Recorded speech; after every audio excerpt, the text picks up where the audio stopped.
tous, bienvenue à ce webinaire qui est organisé sur l'outil Convergence pour les industriels de l'e-santé. Bonjour à tous, on va essayer de parler vite, parler bien pour vous laisser le plus de temps possible aux questions. Donc il y a Manuel Metz qui est responsable de l'équipe Urba et Interop, et puis il y a moi, Christophe Peterfavi, en tant qu'expert, qui allons vous présenter l'outil Convergence. Les trois missions de l'ANS sont les suivantes. Créer les conditions de développement de la régulation du numérique en santé, permettre aux professionnels usagers de bénéficier de l'innovation et des mutations numériques, assister les pouvoirs publics dans la conduite de la politique nationale. Au-delà des trois missions et à notre humble niveau, nous sommes en charge de l'outil de convergence et on va voir ce que c'est l'outil convergence. Pour ce faire, on va commencer par lancer une petite vidéo, donc je vais vous la partager. L'outil Convergence est lancé. Cette nouvelle version de l'outil Convergence vous permet, industriels du secteur santé et médico-social, d'évaluer la conformité de vos solutions, services et dispositifs à la doctrine technique du numérique en santé. L'outil implique les solutions, services et ou dispositifs fournis par les industriels et utilisés par les acteurs de l'e-santé, les ARS et les GRAD, les hôpitaux, les GHT, les ESMS, les MDPHCD, les professionnels libéraux et les usagers. Pourquoi utiliser l'outil Convergence ? S'inscrire dans la démarche de complétion de l'outil Convergence et de publication des résultats est un véritable gage de qualité pour l'industriel. Cela montre votre engagement à vous inscrire dans la feuille de route du numérique en santé et rendre vos solutions, services et dispositifs conformes aux référentiels et services socles. Cette étape deviendra, à terme, un prérequis pour pouvoir recenser vos solutions dans l'espace numérique de santé. Elle sera d'ailleurs rendue prochainement obligatoire par arrêté. Pour ouvrir un compte sur l'outil Convergence, les industriels adhérents d'une fédération doivent tout d'abord se rapprocher de leur fédération qui leur fournira toutes les informations nécessaires. Le cas échéant, les industriels doivent contacter l'équipe Convergence de l'ANS qui leur ouvrira un accès. Ils sont joignables à l'adresse mail ans-support-convergence@esanté.gouv.fr. Une fois connecté, l'outil se présente sous la forme de questionnaires permettant de positionner le niveau de maturité par rapport aux actions de la feuille de route. Il y a un questionnaire global pour l'industriel et 2 questionnaires pour chaque solution, service ou dispositif. L'un porte sur l'urbanisation et l'autre sur l'interopérabilité. Chaque question renvoie à une action de la feuille de route. Elle reprend la cible pour cet aspect, le niveau cible souhaité à date ainsi que, le cas échéant, le planning de mise à disposition des services nationaux associés. Les réponses sont exprimées sous forme de niveau de maturité. Il y a 4 niveaux de maturité: rouge, orange, jaune et vert. Et lorsque la question n'est pas pertinente, un niveau non applicable. Lors de l'initialisation d'une solution, service ou dispositif, vous devez remplir 12 questions de présélection. Elles permettent ensuite d'adapter les questionnaires autour de l'urbanisation et de l'interopérabilité au périmètre du produit. Le questionnaire urbanisation comporte 16 questions et le questionnaire interopérabilité 10 à 25 questions en fonction des volets du cadre d'interopérabilité mis en œuvre. Le questionnaire global, quant à lui, invite à répondre à 4 questions. Les résultats sont ensuite représentés sous forme de radar, le vert clair pour le niveau de maturité déclaré et le vert foncé pour le niveau souhaité à date. Une image à date de la conformité de la solution vous est proposée, ainsi qu'une trajectoire partagée pour fixer des objectifs par trimestre permettant d'atteindre la cible de maturité. Comptez 1 à 2 heures par solution, service ou dispositif pour répondre à l'intégralité des questionnaires. Notre équipe est là pour vous accompagner. N'hésitez pas à nous contacter à l'adresse mail ans-support-convergence@esanté.gouv.fr. C'est une petite mise en bouche, on va rentrer un peu dans les détails de tout ce qu'a pu montrer cette vidéo. Alors l'outil de convergence, c'est un outil d'auto-évaluation de la conformité à la feuille de route. Qu'est-ce que ça veut dire? Vous, industriels, vous avez des produits, des solutions, des dispositifs, et il y a une feuille de route, une doctrine qui a été publiée il y a quelques mois, qui attend un atterrissage, urbanistiquement parlant, sur un écosystème qui serait partagé par tous, avec des liens interopérables, avec l'utilisation des socles nationaux. Et tout ça, on va le voir en détail. Comment faire en sorte que vos outils, que vos solutions, que vos produits soient en conformité avec ce qui est attendu, d'autant qu'il y a une charte très récente qui a été déjà signée par plus de 250 industriels.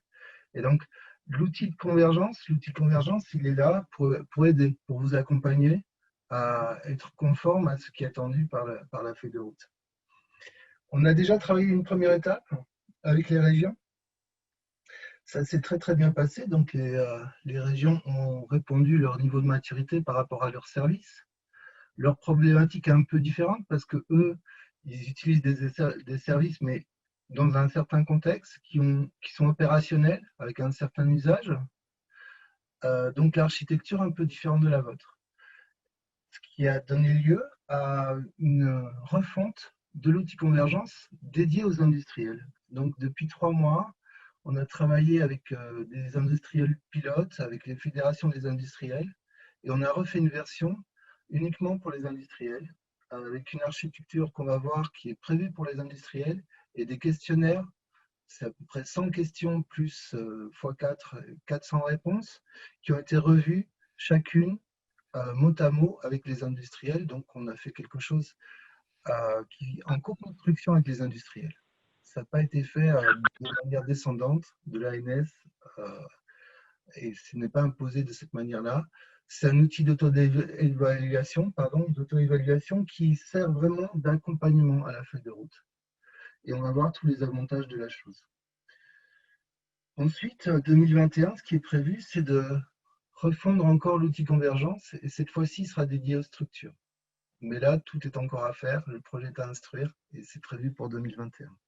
D'ici là, on a du temps et on a travaillé pour vous et on a ouvert la version industrielle le 15 de ce mois, le 15 septembre. Donc, je vous invite tous à venir vous inscrire et commencer à converger. L'outil de convergence, c'est quoi? C'est avant tout un outil d'évaluation de sa conformité aux études, à la feuille de route, mais c'est aussi une manière d'évaluer ces offres au sein d'un site dans lequel seraient déployés vos outils, vos solutions, vos produits. C'est aussi un outil qui vous permet une trajectoire, et ça c'est intéressant, c'est là où que l'accompagnement est très important, c'est qu'aujourd'hui, on ne peut pas demander aux outils de répondre totalement aux téléservices de l'INS, par exemple, mais demain, il faudra que tout le monde soit aligné sur cette utilisation de l'INS. Et donc, cet outil vous permet de vous déclarer aujourd'hui en disant, voilà, je suis à tel niveau de maturité par rapport à l'INS, mais il est prévu dans ma trajectoire qu'au trimestre 2021, au troisième trimestre 2021, tous mes produits soient compatibles avec les téléservices de l'INS. La publication des résultats de l'évaluation, il y a quelque chose de vertueux dans cet outil, c'est que on ne vous demande pas quelque part un audit. On ne vous demande pas une certification, une homologation, une labellisation. On vous demande de vous autodéclarer. Mais par contre, les résultats que vous allez compléter dans l'outil, ils vont être publiés. Et les secteurs publics, GHT, etc., établissements médico-sociaux, et même les régions, pourront récupérer vos résultats et à l'aune de ce qui a été déployé en région, pourront vraiment vérifier si vous avez été trop enthousiaste par rapport à votre évaluation ou si vous avez été clairement honnête. Donc, quelque part, c'est votre parole, mais votre parole, elle est publique. Donc, c'est ça qui est un peu vertueux dans l'outil. Et on espère que vous allez bien jouer le jeu. Et puis, tout au long de votre complétion, on a quand même un support. L'outil, on l'améliore avec vos questions. Tous les jours, il y a des nouvelles facs qui sont améliorées. La documentation est remise à jour, les manuels. Il y a vraiment une équipe qui est très, très petite, mais très dynamique. Ce qui fait la réussite aujourd'hui de cet outil, c'est ça. C'est qu'on a toujours été au rendez-vous. Alors, un petit retour sur l'historique. L'outil, il est très récent parce que c'est en fin 2019 qu'on a commencé avec les pilotes régionaux, ARS et GRAD. Et début janvier 2020, on a mis l'outil en production. Donc ça a été très très très vite. Les régions, ils ont vraiment joué le jeu, mais ils ont eu un accompagnement assez fort, assez important. Donc petit à petit, on a monté avec eux leur complétion. Et maintenant, on est avec eux en train de travailler sur les plans de convergence. Donc il y a eu une V0 des régions. Et l'idée, c'est de préparer une publication de tous les résultats de ce qu'ont complété les régions décembre 2015. De la même manière, nous, on a ouvert l'outil au 15 septembre et on espère pouvoir déjà publier les premiers résultats avec vous décembre, parce qu'on sait que les industriels sont beaucoup plus efficaces que le service public et qu'avec vous, on ira beaucoup plus vite. Voilà. On parle aussi d'un observatoire. Pour le moment, l'observatoire, c'est on va le voir, des indicateurs, des synthèses, des radars qui expriment la maturité que vous avez exprimée, que vous avez complétée.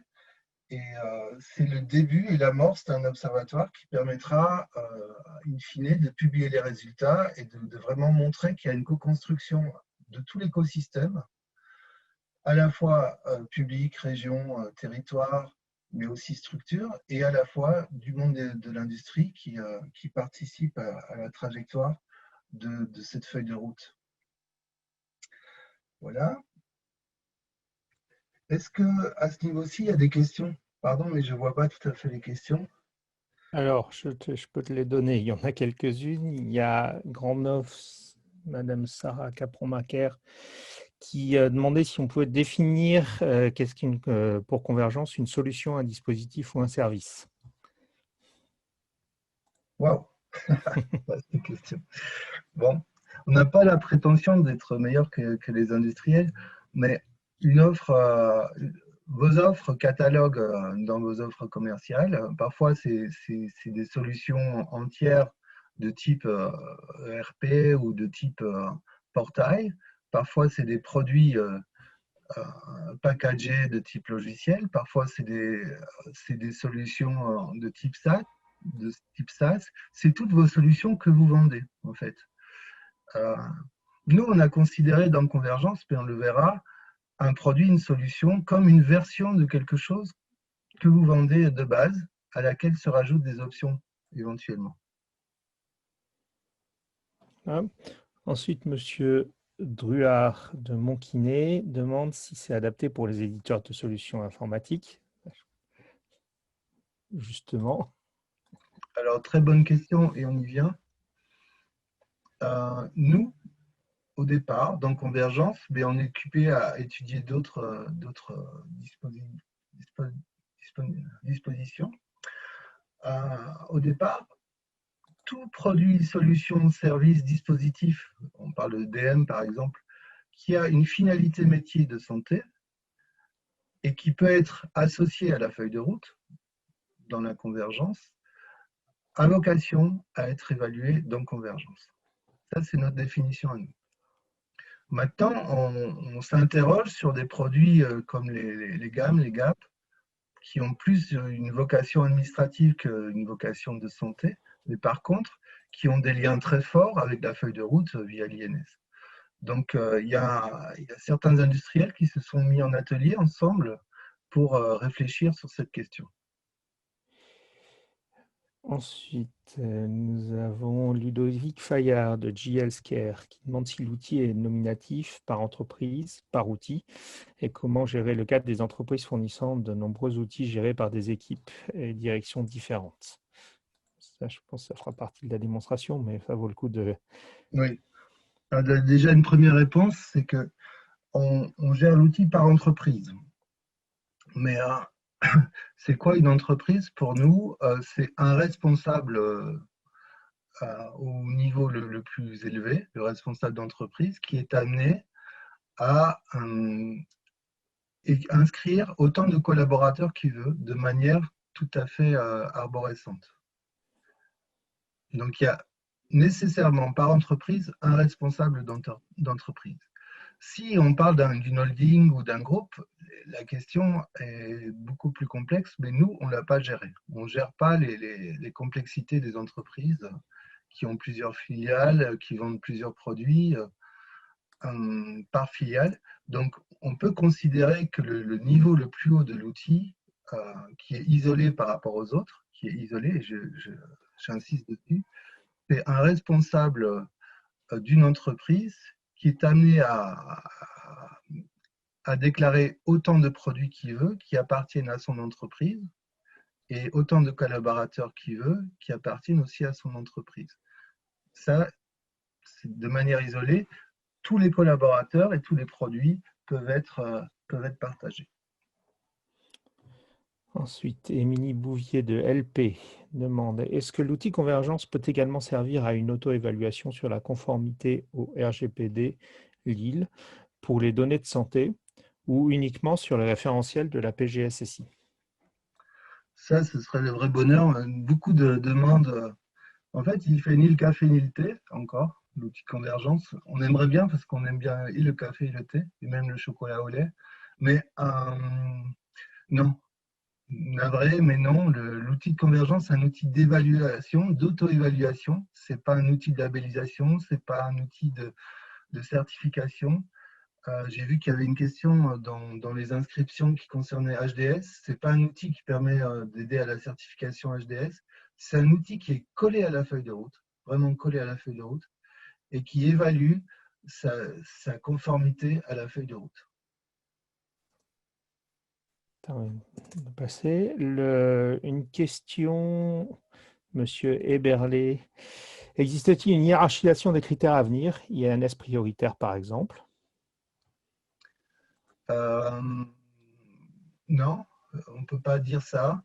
Par contre, il y a un questionnaire urbanisation, comme on le verra, et un questionnaire interop, auquel va se rajouter à l'avenir un questionnaire sécurité. Mais il n'y a pas une réelle hiérarchisation. Et par contre, les questions peuvent être segmentées en fonction des réponses. Je le montrerai plus tard, mais sachez que si vous avez un produit qui n'a aucun lien d'interopérabilité, eh ben, vous n'aurez pas de questions sur l'interopérabilité. Alors, périmètre et enjeu. Alors, pourquoi utiliser l'outil Convergence? Il n'y a pas à ce jour d'obligation. C'est d'abord pour vous disposer d'un outil qui vous aide à vous positionner avec tout l'accompagnement dont on vous a parlé. C'est aussi un outil qui va vous aider à promouvoir votre service, votre solution, votre produit. Et enfin, ça va être un prérequis pour passer certaines évaluations beaucoup plus commerciales pour vous, qui est par exemple l'entrée dans le store, qui est, et ça va être écrit dans un arrêté, mais ça va être aussi un prérequis pour pouvoir déployer certains outils, comme les outils du médico-social ou de la télémédecine. Comment est construit l'outil? Donc, au départ, vous vous créez comme industriel, comme société, comme entreprise, et vous répondez à une question, je pense, sur, voilà, je suis industriel, il y a quelques données à répondre. Et puis, vous êtes évalué à un premier niveau, mais qui doit être valable pour tous vos produits, solutions, dispositifs. Et ces questions concernent l'hébergement, concernent HDS, justement, concernent des questions de sécurité aussi, qui seraient valables pour tous vos produits.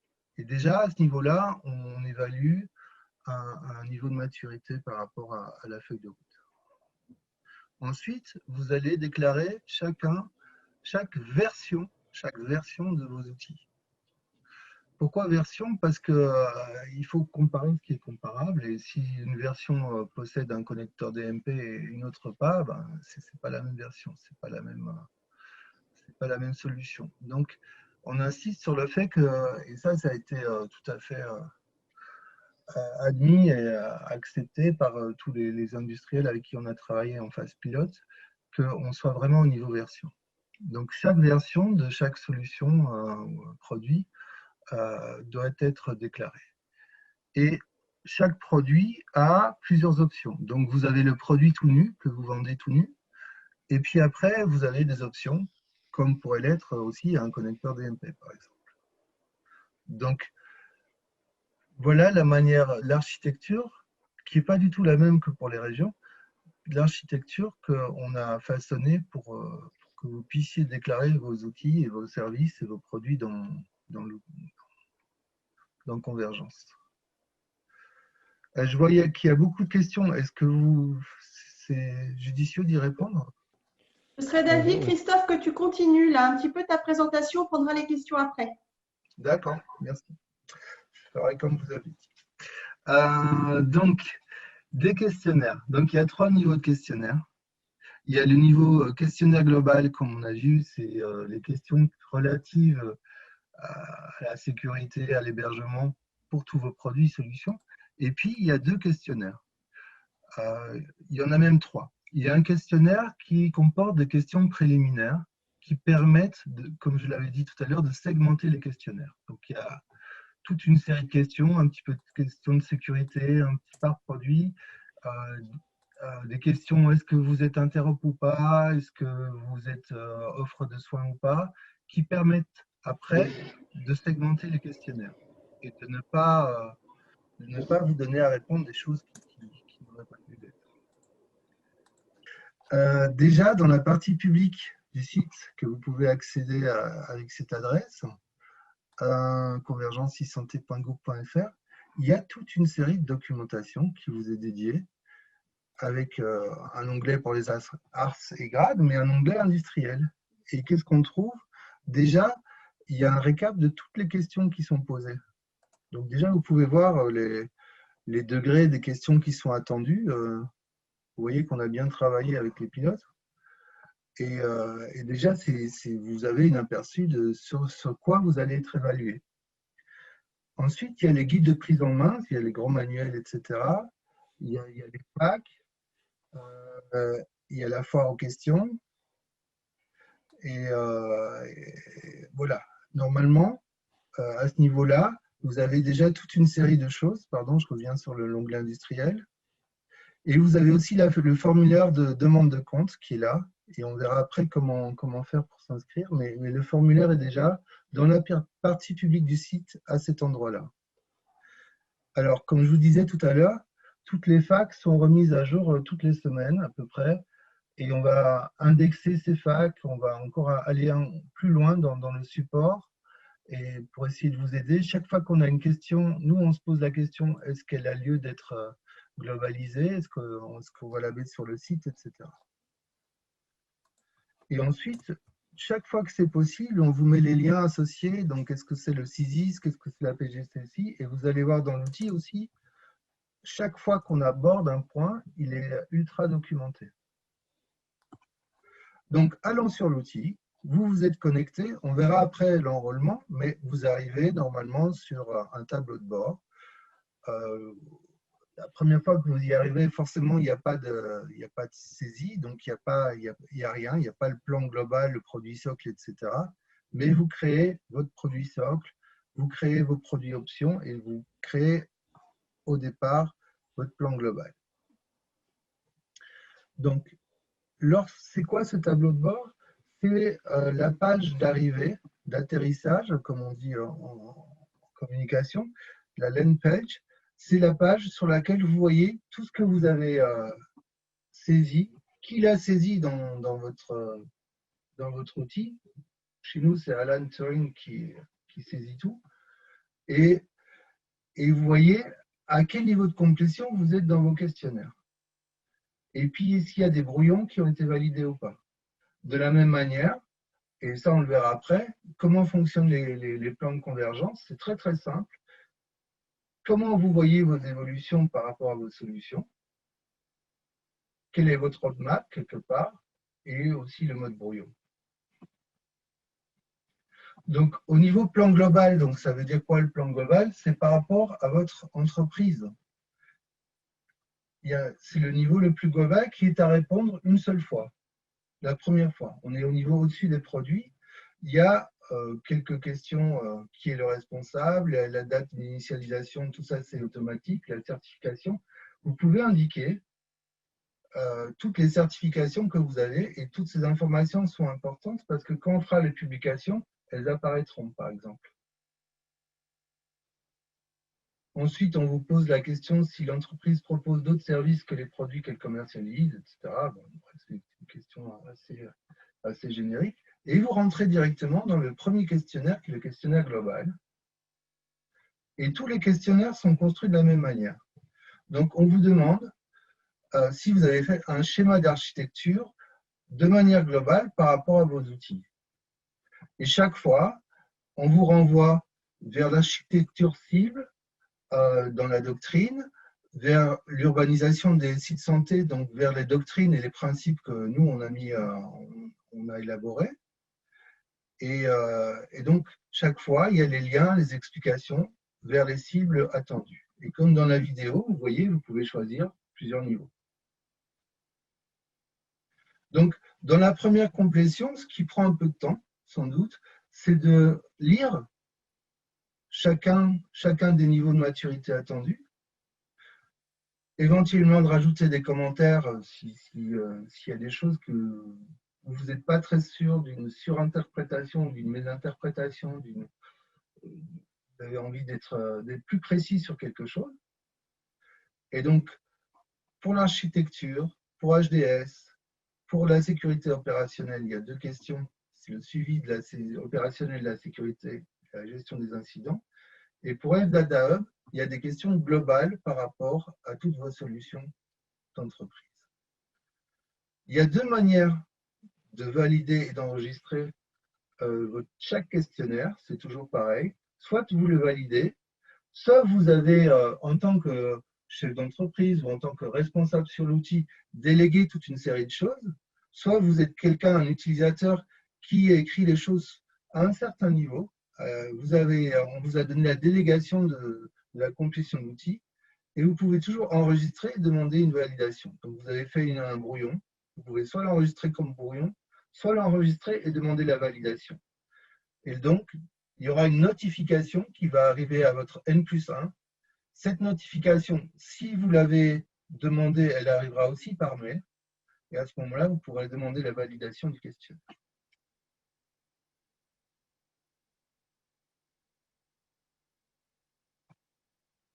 Ici, on était au niveau global. On va voir en détail un produit.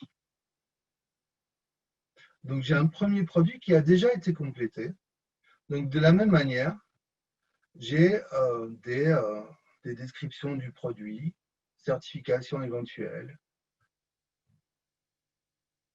J'ai un petit DICA, c'est le premier niveau d'un questionnaire qui est prévu sur la sécurité. Et puis, j'ai des questions préliminaires. Et comme je le disais tout à l'heure, ces questions préliminaires sont très importantes parce qu'elles vont être décisives pour les questionnaires qui vont suivre, mais elles vont être aussi sans doute décisives en tant que prérequis pour une autre opération que vous voudriez faire. Par exemple, la première question est ici de dire référencement au sein de l'espace numérique de santé. Si vous répondez que le produit n'a probablement pas vocation à être référencé et qu'après vous demandez un référencement pour entrer dans le store d'e-santé, eh ben, il y a quand même une contradiction. Donc, il faut bien prêter attention à toutes ces questions préliminaires par produit afin de bien être référencé par la suite. De la même manière pour les bouquets de services. Et il y aura des questions qui vont être mises à jour lorsque l'outil va être un prérequis pour ce qu'on disait tout à l'heure, le médico-social ou la télémédecine. Une chose sur laquelle je voudrais insister, c'est que c'est un produit qui est vivant. Donc, aujourd'hui, vous avez une version d'un logiciel, cette version évolue. Si on va dire, dans le meilleur des cas, c'est une version mineure, vous n'avez qu'à augmenter votre degré de maturité dans l'outil de convergence. C'est une version majeure à ce moment-là, il y a lieu de refaire une nouvelle complétion. Mais l'outil aussi évolue, parce que les degrés de maturité qui sont évalués aujourd'hui, ils vont aussi évoluer. l'utilisation comme prérequis de l'outil va aussi évoluer. Et donc, petit à petit, cet outil va évoluer avec votre trajectoire de convergence et avec tout l'écosystème. C'est vraiment un travail de co-construction. Et cet outil permet ce travail de co-construction. Donc, il y a toute une série de questions. Et donc, c'est ici que je vous disais, voilà, mise en œuvre, gestion des identités sectorielles. Le produit interagit avec une infrastructure de partage de documents de santé, produit 1 à 1.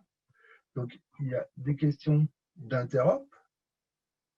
Et selon que vous allez cocher des cases ici, vont s'afficher des questionnaires ou pas. Tout ce qui concerne les volets d'interopérabilité. En plus, les pilotes, les industriels pilotes, ont qualifié les produits, et ça aussi, ça pourrait être peut-être encore mieux affiné.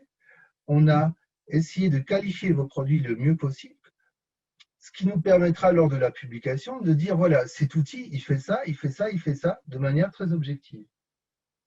Même si c'est auto-évalué, là, ça va nous permettre de faire une fiche descriptive assez objective de vos outils, solutions, dispositifs.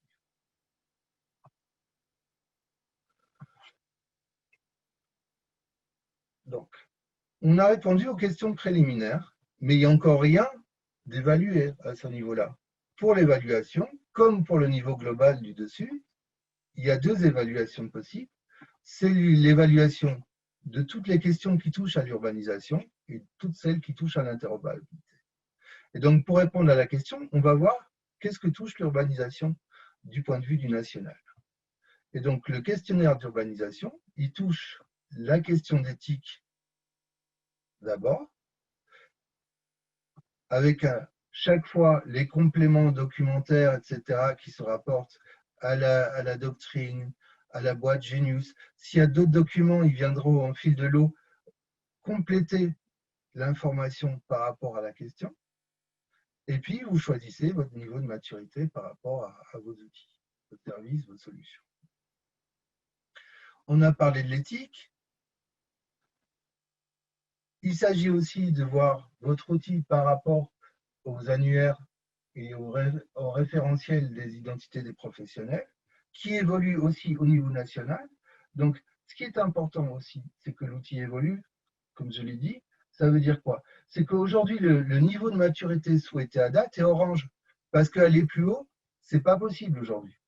Il faut attendre que le national ait aussi convergé de son côté et mis en place et déployé son annuaire RPPS+, Finesse+, afin que vous puissiez arriver au niveau vert en même temps que tout le monde.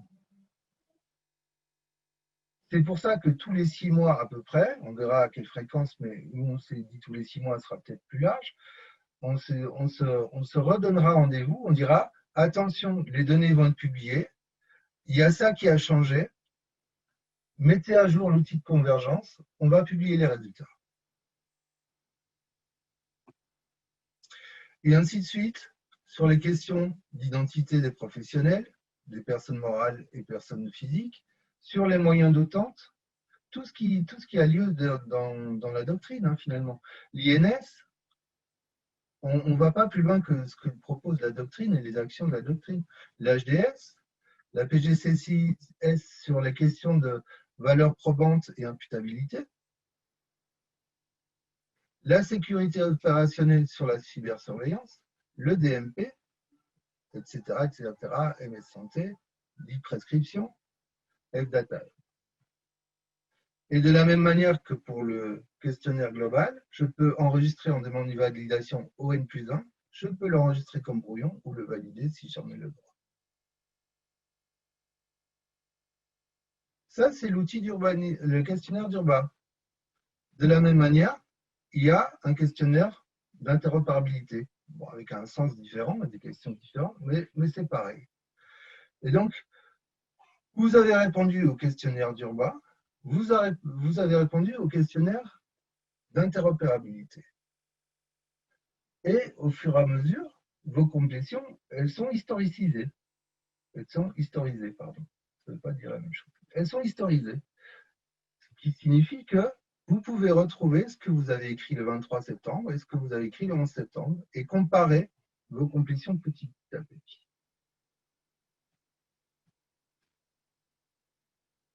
Mais encore plus fort, vous pouvez aussi comparer le brouillon qu'a fait votre N-1 à la dernière réponse validée, voir ce qu'il a changé, et à ce moment dire « Oh là, il a un peu exagéré, oh c'est super, on en est là. Oui, mais là, ça nous met un peu mal par rapport à la réalité du terrain. » Enfin, toutes les questions qu'on peut se poser, se dire vers quoi je peux travailler, qu'est-ce que je peux faire pour faire évoluer ma solution.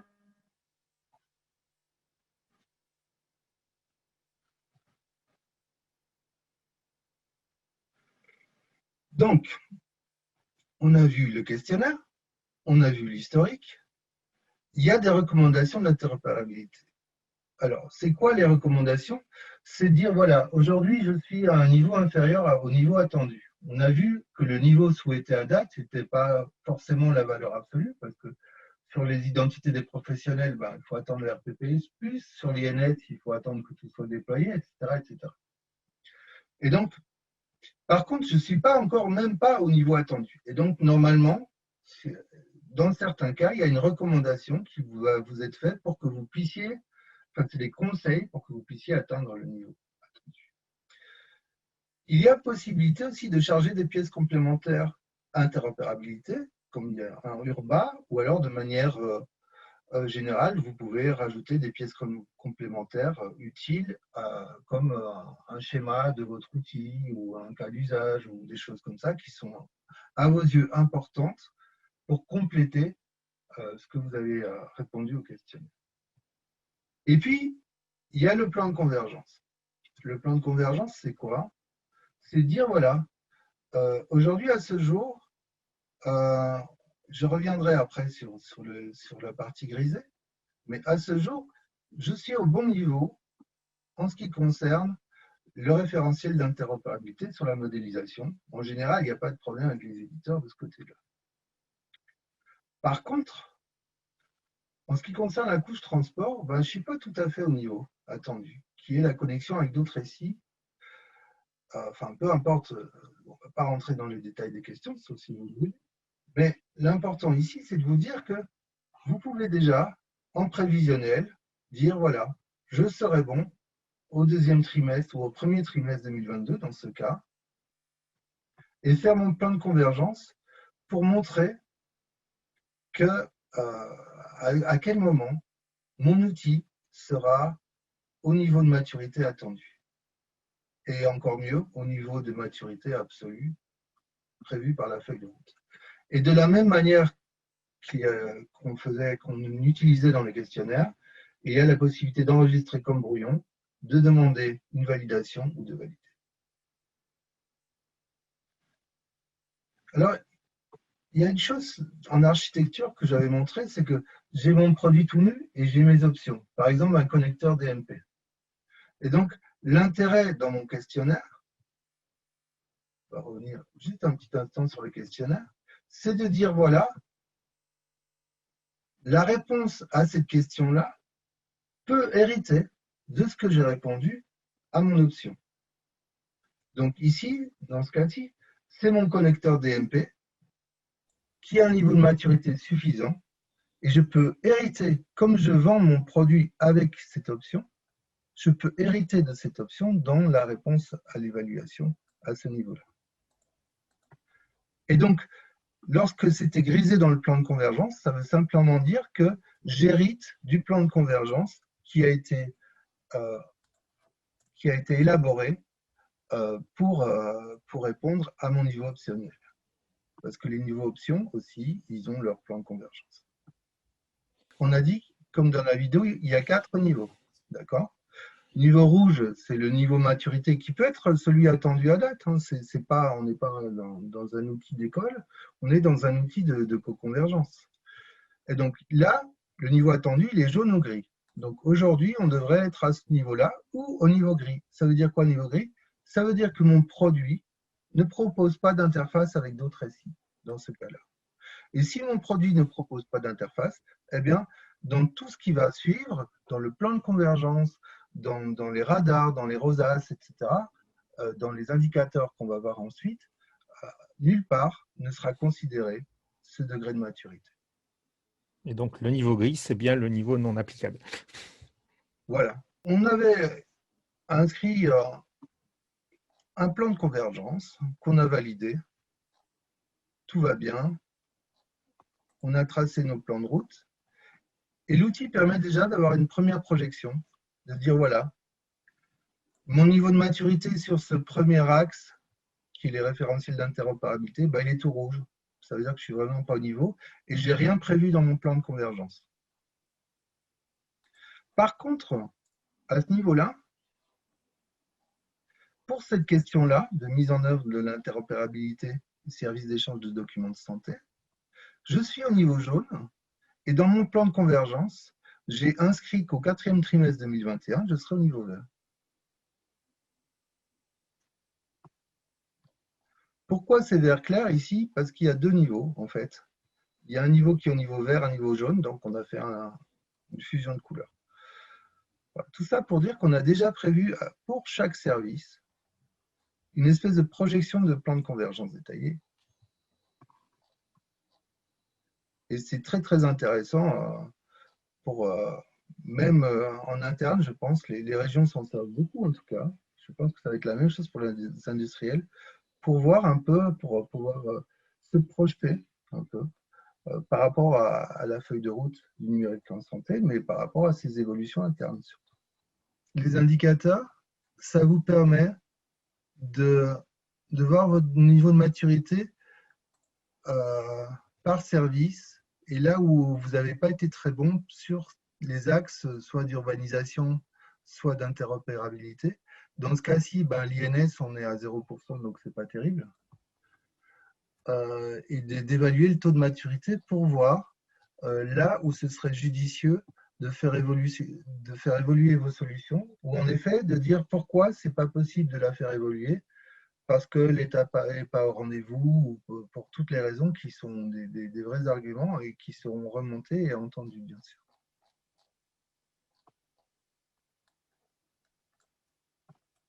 Donc c'est un premier indicateur qui permet aussi, et certains l'utilisent, comme première étape dans un plan de convergence. Il y a aussi le plan de convergence en mode roadmap. Donc vous avez répondu à tout le plan de convergence, et donc cette vue, cet indicateur, vous permet de dire que voilà, vous vous êtes engagé au trimestre 4 pour être au niveau 3 sur ce produit-là pour tel axe, etc., etc. Et ça vous permet d'avoir vraiment une roadmap qui a aussi une déclinaison graphique. Et voilà. Donc, c'est des indicateurs. Ils vont sans doute évoluer aussi, évoluer dans le sens où on va en rajouter, certainement, selon les attentes. Mais ça donne déjà pas mal de perspectives et de projections à ce qui est complété, ce qui est en train d'être complété. De la même manière, vous pouvez comparer les niveaux de maturité de tous vos produits. Je ne sais pas si ce sera intéressant dans votre cas. Dans le cas des régions, c'était très intéressant. La cartographie, bon, celle-ci, elle n'est pas très intéressante parce qu'on a donné qu'un service option et enfin un produit option et 2 produits de base. Mais il faut voir que dans certains cas, comme celui-ci, en région Bourgogne-Franche-Comté, eh ben, on peut déjà reconstruire quelque part une cartographie de tout ce qui a été complété dans l'outil. C'est dynamique, on voit chaque lien, quelle est la valeur de ce lien, sur quoi il est lié. Et donc, dans votre cas, c'est toutes les options qui vont appartenir à un ou plusieurs produits donnés. Et donc, vous allez déjà, de manière globale, pouvoir recréer tous vos produits, vos services et vos options, et ainsi voir par rapport à Convergence quels sont les liens et tous les produits que vous avez créés en en une image. De la même manière, les moyennes, je ne suis pas sûr que ça puisse donner un aperçu très intéressant pour vous, mais on a aussi une image des moyennes par rapport à toutes les réponses qui ont été données dans l'outil de convergence. Ce qui me semble être le plus pertinent pour vous, ce sont les indicateurs et la cartographie. Concernant la gestion des accès, comment ça se passe? On verra pour l'inscription. Pour le moment, on va désigner un responsable délégué par entreprise qui, lui, sera notre interlocuteur principal en tant que responsable sur l'outil. Une fois qu'on lui a délégué la responsabilité dans l'outil de son entreprise, il est en capacité de créer autant de collaborateurs qu'il veut.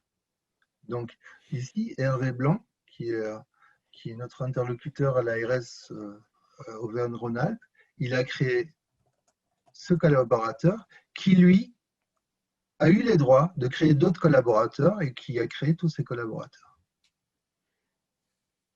Donc, il faut concevoir l'outil, enfin le comprendre en cascade. Donc, il y a un responsable à qui on donne les droits et ce responsable, il a le droit de déléguer lui-même les droits de créer des collaborateurs et de créer des services. Il a même les droits, il a la possibilité de déléguer les droits du premier questionnaire transversal qu'on avait vu. Donc, il y a 3 niveaux d'autorisation. Il y a l'autorisation de valider les questionnaires, l'autorisation de créer des utilisateurs et l'autorisation de gestion du SI global qu'on avait vu. Le SI global, c'est un peu toute l'entité avec les 5 questions de maturité qu'on avait vues tout à l'heure. Quand vous allez arriver sur l'outil, donc on vous ouvre un compte, vous allez recevoir un mail. La première opération que vous aurez à faire, c'est de signer les CGU. Donc, on est en train de les refaire pour le monde industriel. Donc, celle que vous allez avoir dans les jours qui viennent, elle va être un peu remaniée pour être beaucoup plus précis. Il n'y a rien de nouveau, mais c'est pour être plus précis en termes juridiques. Et donc, vous allez devoir la signer 2 fois. Je préfère vous l'annoncer. Donc, une première fois lorsque vous allez vous inscrire et une deuxième fois quand on va la mettre à jour. Donc, chaque fois qu'il y aura une mise à jour sur les CGU, vous passerez par ce stade qui est lors de votre connexion, vous allez signer les CGU. Les CGU, je crois même qu'elles sont au niveau public, donc il n'y a pas de secret. Vous pouvez déjà voir la version actuelle. Ce dont on avait parlé tout à l'heure, c'est que vous acceptez ou pas d'être notifié par email de tout.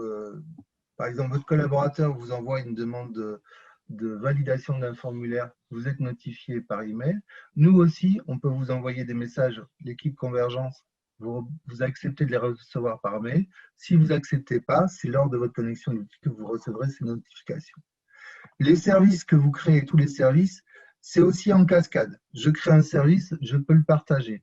Je suis à un niveau N-1, mon service que je crée, tous les gens qui sont dans la cascade au-dessus de ma tête auront droit à accéder au service et ils auront à minima les mêmes droits que moi. L'inscription. Il y a deux manières de s'inscrire.